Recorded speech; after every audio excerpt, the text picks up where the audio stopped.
नमस्कार। आज हम बात कर रहे हैं नवरात्रि के 8वें दिन की और देवी महागौरी की पूजा पर। जी हमारे पास जो जानकारी है उनकी पूजा विधि, महत्व और उनके रूप बदलने की एक बड़ी दिलचस्प कहानी बताती है। बिल्कुल, ये दिन बहुत महत्वपूर्ण है। महागौरी नाम से ही पता चलता है, महा यानी कि परम, और गौरी मतलब अत्यंत श्वेत, एकदम गौर वर्ण वाली। हाँ, गौरवर्ण। और जानकारी के हिसाब से उनका चित्रण कैसे होता है? एक सफेद बैल पर सवार है। हाँ, बैल पर, और 4 भुजाएं हैं। जी हाँ, 4 भुजाएं, जिनमें से 2 हाथों में त्रिशूल और डमरू हैं। और बाकी 2? बाकी 2 हाथ है अभय और वरद मुद्रा में, मतलब एक से वो भय दूर करती हैं और दूसरे से वरदान देती हैं। अच्छा, अभय और वरदान। और वो सफेद साड़ी पहनती हैं, है ना? जी बिल्कुल, सफेद वस्त्र जो उनकी पवित्रता और शांति को दर्शाते हैं। वो देवी के सबसे शांत स्वरूपों में से एक मानी जाती हैं। ये दिलचस्प है कि भक्त उनसे रिश्तों में अटूट निष्ठा और स्थायी बंधन का आशीर्वाद मांगते हैं, शांति और स्थायित्व। हाँ, निश्चित रूप से। और ये भी मान्यता है कि अगर उनकी भक्ति करें तो जीवन में जो भ्रम है, दुख है, कष्ट है, दरिद्रता है, वो सब दूर हो सकते हैं। भक्त एक तरह से उनकी कृपा की आभा में रहते हैं। और पूजा विधि में भी पवित्रता पर बहुत जोर है। बिल्कुल, जैसे मूर्ति को गंगा जल या शुद्ध जल से स्नान कराना, फिर देवी को सफेद वस्त्र पहनाना, सफेद फूल चढ़ाना। कहते हैं सफेद रंग उन्हें बहुत प्रिय है। हाँ, सफेद रंग, रोली कुमकुम से श्रृंगार करना, और भोग का भी जिक्र है। जी, भोग में मिठाई, सूखे मेवे, फल और हाँ, विशेष रूप से काले चने। काले चने? हाँ, अष्टमी पर इसका बहुत महत्व है। जी बिल्कुल। और फिर भक्त ध्यान और आरती के जरिए अपनी श्रद्धा व्यक्त करते हैं, उनके दिव्य रूप का मनन करते हैं। अष्टमी का एक और महत्वपूर्ण पहलू है कन्या पूजा। हाँ, महाअष्टमी और कन्या पूजा तो साथ साथ चलते हैं।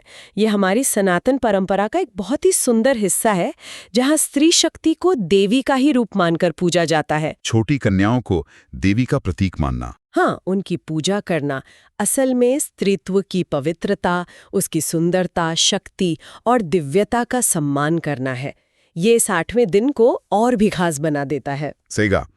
तो ये तो हुई पूजा विधि और महत्व की बात।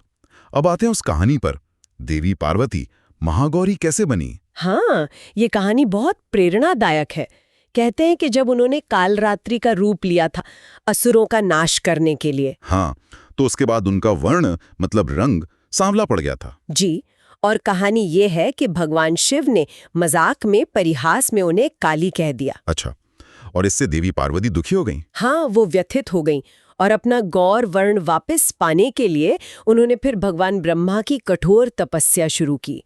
कई दिनों तक चली वो तपस्या। कठोर तपस्या? फिर ब्रह्मा जी प्रसन्न हुए होंगे? जी हाँ, ब्रह्मा जी प्रसन्न हुए और उन्होंने देवी को एक उपाय बताया। क्या उपाय था? उन्होंने कहा कि आप हिमालय में मानसरोवर नदी में स्नान कीजिए। कुछ जगहों पर गंगा नदी का भी जिक्र आता है। मानसरोवर या गंगा? ठीक है। तो जब देवी पार्वती ने पूरी आस्था और भक्ति के साथ उन पवित्र जलों में डुबकी लगाई, तो क्या हुआ? तो एक चमत्कार हुआ। कहते हैं उनका सांवला वर्ण उनसे ऐसे अलग हो गया जैसे कोई पुरानी त्वचा उतर जाती है। अच्छा। और वो फिर से एक अत्यंत तेजस्वी, चांद की तरह चमकने वाली गौर वर्ण वाली देवी के रूप में प्रकट हुई, और यही रूप कहलाया महागौरी। वाह, ये तो अद्भुत है। हाँ, और कुछ पुराणों में इसी स्वरूप को कौशिकी भी कहते हैं। कौशिकी? वो क्यों? क्योंकि उनका सांवला वर्ण उनके कोश यानी कि उनकी त्वचा, उनके आवरण से अलग हुआ था।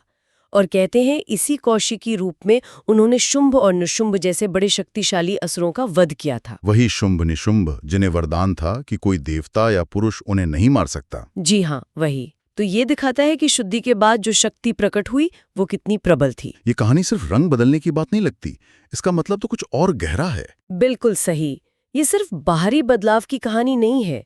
ये असल में दिखाती है कि कैसे गहरी तपस्या, खुद को स्वीकारना और आस्था, ये सब मिलकर व्यक्ति को उसके सबसे शुद्ध, सबसे शक्तिशाली रूप तक ले जा सकते हैं।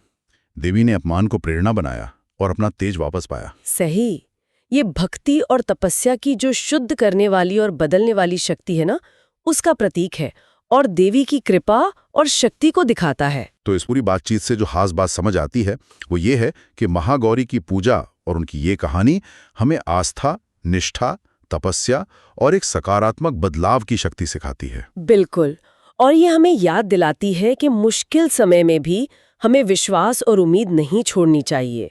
महागौरी का स्वरूप, उनकी कहानी, ये सब स्त्री शक्ति की दिव्यता, पवित्रता और कृपा का उत्सव है। कि किसी के अपने जीवन में आंतरिक शुद्धि या कहें कि एक तरह की तपस्या के कौन से रूप हो सकते हैं जो उसे अपने बेहतर, अपने ज्यादा उज्जवल स्वरूप को पाने में मदद करें। ये सोचने वाली बात है।